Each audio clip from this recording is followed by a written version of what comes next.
So I recently did a photography project and it attracted a lot of attention on DeviantArt compared to the other stuff that I've shot. I got compared to a lot better photographers in this particular medium.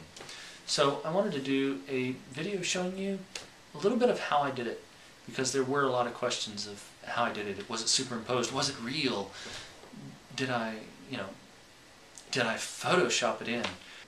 One thing that I think is important is safety.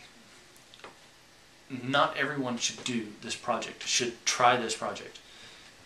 I'm 36 years old and took every bit of care. I did not shoot this alone. I had somebody with me.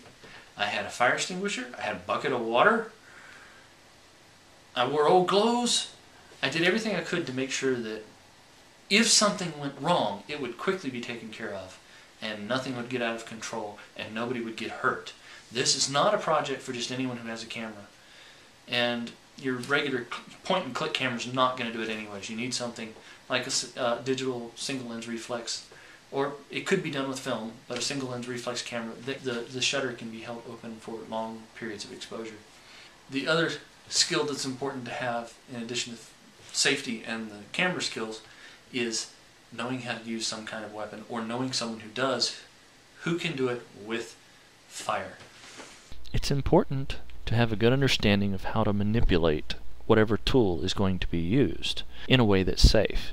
Get a good feel for balance all the time, being very conscious of where the fire will be. If you have a good feel beforehand, then mistakes like this won't happen once you have fire on the end. But you also need to know what to do if things get out of control, how to get rid of the tool. So you try out a few things. Try to think of how different maneuvers will look once it's shot on film. When it actually comes time to make your tool that will have fire, there are several points to remember. Old rags work well for this, but you want to make sure the strips are thin enough. The thicker the strips, the more fire there'll be, but the more difficult it will be to control. Scissors are a good way to cut. I found strips of 3 to 4 inches to be good for this project. After cutting into thin strips, you want to bind them to your tool in a way that's not going to come off. I stapled down the strips before wrapping them tightly.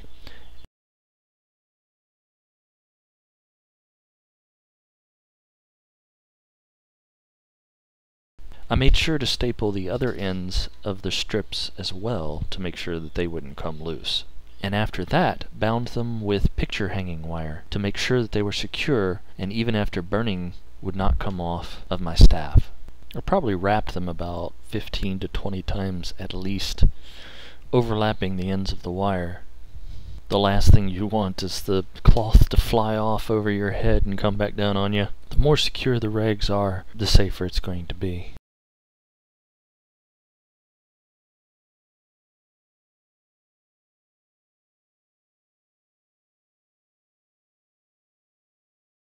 After the ends are on, the balance is a little different, so you still need to try out your maneuvers again on your new tool. It could feel a little different, and having the cloth on the ends also tends to make you more conscious of where the fire is going to be. I was actually pleased to find that kerosene is now available in small quantities in the camping supplies section, instead of having to buy a couple gallons at a time. You pour a little bit on, but not enough to completely saturate the rags. You don't want kerosene spraying off while you're doing these maneuvers. Then all you have to do is wait for nightfall, set up your tripod, and make sure you have your safety equipment like water, fire extinguisher, and another person around. Once your tripod is set up, you'll have to do some test shots, trying to get your camera settings right. It's best if you have someone stand in the area you plan on taking the picture. I had someone stand in about the right area and use the flashlight, cast enough light to be able to focus. Think about your framing and how much space you'll need to see the entire shot. Try to get in close enough to where you have enough detail, but far enough away to where you don't go out of frame when you're doing maneuvers. Once you have the focus and the settings right, then you think about your shutter speed. After you have everything ready, you can light your cloths. Now comes the careful time. No matter how fast you're used to using whatever weapon or tool you're using, you may want to slow down the pace. A still camera isn't going to know the difference. If you're trying to shoot video, that requires a little more skill, but it's important to take it slow until you get a feel for what you're doing. Most of these shots were taken between 2 to 5 seconds in length, but you could easily go up to 10 or as little as 1, depending on your other settings. Higher ISO, you can go with a shorter shutter speed, but your quality's not going to be as good. You're going to have more noise. The higher your f-stop, the longer exposure you're going to need as well. I opened my aperture as far as I could. I believe it was an f-stop of 2.4 with this lens, so that I could have longer exposures. I was actually surprised by some of the pictures I got. Playing around with different ways of moving can give you some shapes you weren't expecting.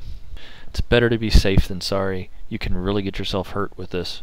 Accidents can't happen, so know when to let go and allow it to fall away. It's a lot easier to pull out a fire extinguisher to put out some grass than to put out your body.